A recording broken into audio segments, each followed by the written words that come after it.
Vous êtes plusieurs à poser la question de savoir combien ça coûte exactement pour immigrer au Canada. Vous avez besoin d'avoir une idée globale des coûts de votre projet d'immigration avant de voir comment vous allez vous engager. Reste jusqu'à la fin pour écouter combien ça va te coûter selon le choix de l'itinéraire ou si tu veux du projet d'immigration que tu veux pour toi. Bonjour, bienvenue sur Afrique Éducation. Mon nom est Valérie Jules Camdem.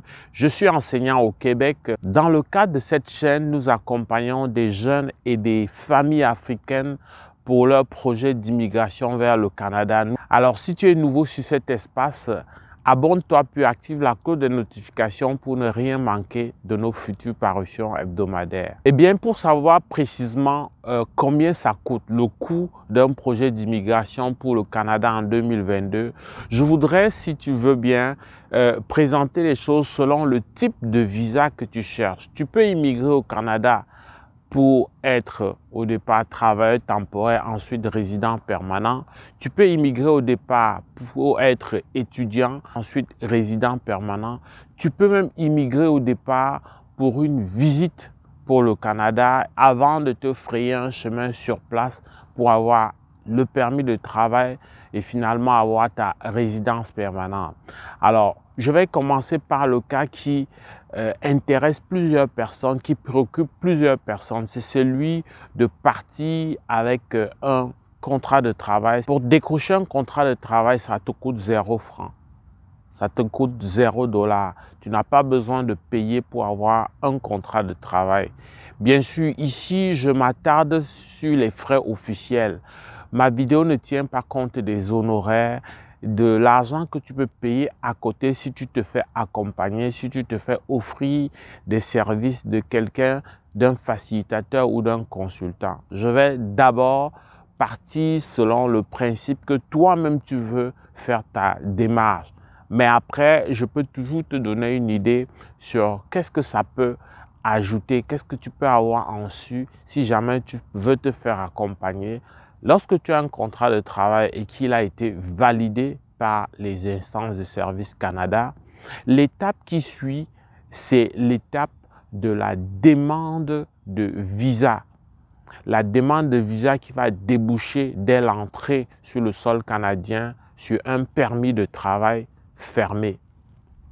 Alors, la demande de visa avec l'enregistrement des données biométriques, l'ensemble des deux là coûte à peine 225 $. On va arrondir à 250 $, ok? Donc, on va dire 250 $ pour ta demande de visa dans le but d'aller travailler, dans le but d'aller être travailleur temporaire.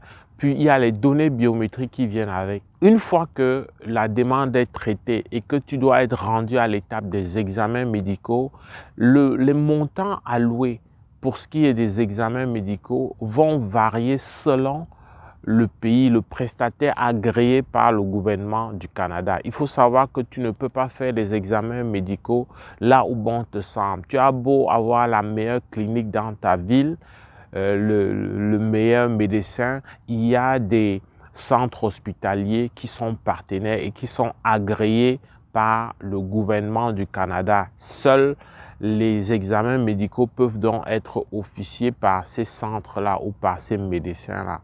Donc, selon le médecin, selon le centre agréé, le montant peut varier. Mais en général, en règle générale, pour une personne, le montant va difficilement dépasser 150 000 francs CFA, peu importe où tu te trouves, donc moins de 300 $. Et lorsque l'étape des examens médicaux passe, tu es rendu autour de 500 $ par là. Arrondissons tout et disons 600 $. Donc, à tout casser jusqu'à ce que tu obtiennes ton visa de travailleur temporaire, tu auras dépensé comme frais officiels de procédure autour de 600 $, c'est-à-dire moins de 300 000 francs CFA. Tu vois bien qu'ici, je n'étais parlé ni de test de langue parce que ça n'intervient pas à ce niveau. Je ne t'ai même pas parlé de l'évaluation des diplômes. Si ton emploi est obtenu au niveau du Québec, tu n'auras pas besoin de faire une évaluation du diplôme. Même si ton emploi est obtenu en dehors du Québec et que ce n'est pas un emploi qui exige une certaine scolarité, tu n'auras pas besoin de faire l'évaluation du diplôme. Alors, est-ce que l'évaluation des diplômes ou alors le test de langue, c'est inutile? Non, ce n'est pas ce que j'ai dit. 600 $ donc va te permettre de faire toute ta procédure. Et donc, une fois que tu as ton visa, ton passeport en main, ce qui va te rester à faire, c'est de penser au billet d'avion. Bien sûr, pour avoir ton visa, tu auras eu besoin de transiter par le centre de collecte de données biométriques qui généralement sert de relais pour aller déposer ton passeport dans le bassin qui correspond à ton pays.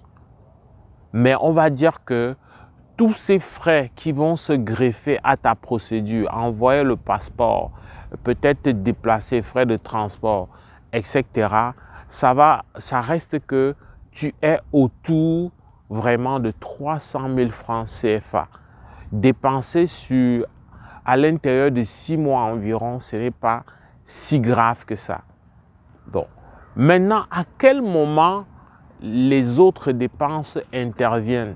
Oui, lorsque tu es travailleur temporaire, tu vas arriver, tu auras un permis de travail fermé et quand tu vas être éligible à une demande de résidence permanente qui vient généralement au bout de 2 années à temps plein ou même moins, dépendamment du nombre d'heures travaillées par semaine dans le cadre de ton emploi au Canada, eh bien, après, tu vas donc, à travers des passerelles comme le programme de l'expérience québécoise ou le programme de l'expérience canadienne, tu vas appliquer, faire la demande de résidence permanente. C'est à ce moment, et là c'est une fois déjà sur le territoire canadien, c'est à ce moment que tu peux faire ton test de langue sur place et la dépense peut venir donc de tes économies parce qu'étant déjà au Canada, tu es en train de travailler, donc c'est un argent que tu vas gagner sur place.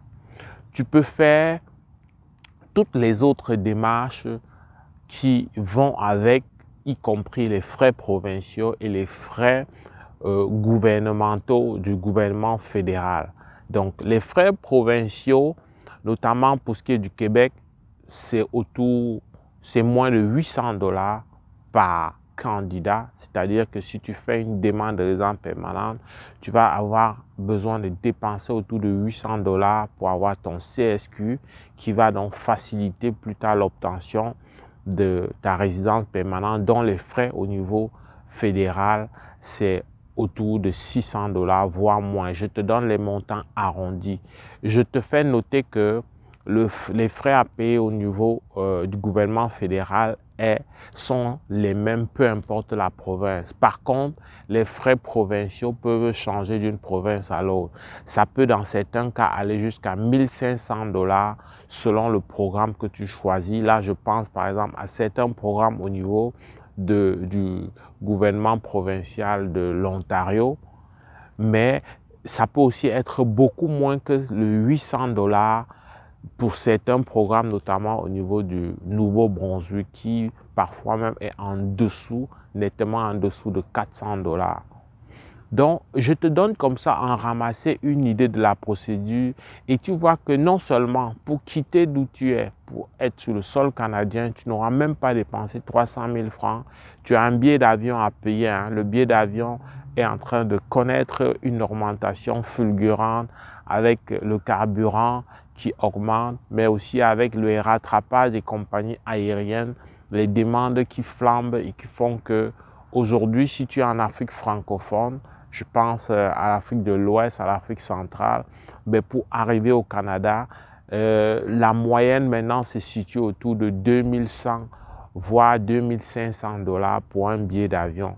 C'est sûr que comme c'est un aller simple, on va dire, ça peut être légèrement moins que ça, mais on va dire que à tout casser, pour prévoir ton voyage, y compris des frais, de l'argent de poche, tu peux comme mettre de côté 1 million de francs CFA. Tu peux avoir donc des excédents pour les frais d'accompagnement qui vont se situer environ entre 1000 $ et 2000 $ pour toute la procédure. Donc à tout casser, il y a 1 million qui vont peut-être s'ajouter. Une fois encore, c'est 1 million pour toute la procédure qui suppose plusieurs étapes. Et l'essentiel de cet argent dans l'accompagnement, la deuxième partie va se payer quand tu seras en train de faire ta procédure de résidence permanente une fois au Canada. Et si tu es à l'aise avec ça, si tu prends ton temps, toi-même tu peux pouvoir le faire et donc tu n'auras même pas dépensé 1 000 $ ou disons moins de 1 500 $ pour ta procédure pour le permis de travail à partir de ton pays jusqu'à ton voyage sur le sol canadien. Celui qui sollicite un permis d'études ou un visa visiteur, il n'a pas besoin pour le visa visiteur des examens médicaux dont les frais vont être vraiment essentiellement la demande et les données biométriques. Là, c'est moins de 200 $ pour la procédure officiellement. Tu as 200 $ pour faire ta demande. Maintenant, est-ce que tu as fait une réservation d'hôtel? Est-ce que tu as reçu une invitation? Peu importe, dans les deux cas, ça ne suppose pas dépenser vraiment de l'argent. Donc, en vérité, pour ce qui est du visa visiteur, ça ne te coûte pas. Pour ce qui est des frais officiels, ça ne te coûte pas 100 000 francs CFA. À ça, il faut penser maintenant, ton billet d'avion également, mais il faut surtout retenir que la procédure de visa visiteur va être pertinente selon les garanties financières qui vont rassurer l'agent d'immigration afin qu'il te donne un visa en bonne et due forme. Pour terminer, la procédure des études pour avoir un visa étudiant et donc avoir un permis d'études une fois à l'entrée à la frontière délivré par les services d'immigration à l'aéroport en général, eh bien, pour cette procédure-là, doit juste ajouter aux frais de demande qui sont également de l'ordre de 200 $ environ, on va dire, arrondissons complètement à 250 $. Mais ici, particulièrement pour les frais d'études, pour la procédure de visa étudiant, il n'y a qu'en amont, tu as fait une admission. Si ton admission est au niveau collégial, il faut aller apprêter autour de 100 $. Et si c'est au niveau universitaire, un peu plus que ça. Alors, si ta demande s'est faite au niveau du gouvernement du Québec, il y a ce qu'on appelle le certificat d'acceptation du Québec qui va faire des frais supplémentaires de 200 $ environ, c'est-à-dire un peu plus de 200 $, mais moins de 250 $. Ça varie légèrement. Au 1er janvier de chaque année, ça a tendance à varier de 5-10 $ par là, mais c'est beaucoup moins que 250 $. Donc, peu importe donc finalement où tu déposes ta demande d'admission ou alors que tu fasses peu importe la province, tout ce que tu vas dépenser pour la procédure va difficilement dépasser 600 $. Peu importe, ça va être autour de 600 $. Bien sûr, si tu fais une demande d'admission dans un établissement privé, un collège privé, les frais de demande peuvent être autour de 250 $ à la place de 85 ou 100, environ 100 $ et un peu plus pour l'université. Donc là-bas, il y aura un surplus de 100 à 150 $. Mais dans tous les cas, on reste toujours dans une fourchette de 700 $ à tout casser, de l'étape de la demande d'admission jusqu'à l'obtention du visa. Voilà ce que tu vas dépenser comme frais officiels. Bien sûr, j'insiste, ces frais-ci ne comprennent pas les frais qu'un facilitateur ou qu'un consultant peut avoir besoin pour ta procédure.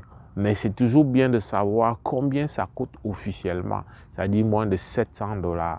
Une fois que tu es au Canada, visa étudiant avec ton permis d'études, à la clé, au bout de ton permis d'études, ayant fait le choix d'une formation admissible à un permis post-diplôme, permis de travail post-diplôme, tranquillement tu auras ce permis de travail-là qui va te coûter environ aussi 200 $, mais cette fois-là, tu vas financer avec ce que tu auras gagné déjà sur le sol canadien. Donc en réalité, finalement, tout ce qui compte une fois que tu es déjà ici, ça ne peut pas poser un problème. Trouver cet argent ne sera pas difficile. Donc finalement, quelle que soit la procédure, que ce soit visa travail, visa étudiant, visa visiteur, ce que tu dépenses, peu importe le visa, maintenant je globalise, ça va difficilement atteindre 350 000 francs CFA, peu importe la procédure.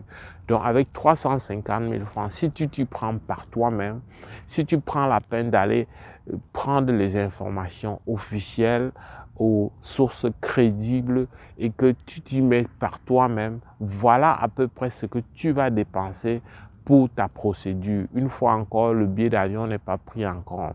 Une fois encore, les petits frais que tu auras besoin de dépenser, soit pour envoyer un document, soit pour les différents éléments à accumuler pendant que tu vas monter tes dossiers, ce n'est pas pris en compte, mais ça reste très négligeable. On ne peut pas compter les frais de transport quand tu te déplaces, même si c'est d'une grande ville à une autre, globalement, ça reste un montant insignifiant. J'espère que cette vidéo a répondu aux interrogations de plusieurs d'entre vous qui souvent ont besoin de savoir exactement combien ça coûte pour immigrer au Canada. Je vous ai donné essentiellement les montants officiels. À vous, selon le consultant, selon le facilitateur, selon l'accompagnateur que vous aurez choisi, à vous donc de faire une somme et d'avoir une idée précise de ce qu'il vous faut. Si tu as aimé la vidéo, like. Au plaisir de te retrouver dans le cadre d'une prochaine vidéo. Porte-toi bien. Pull up.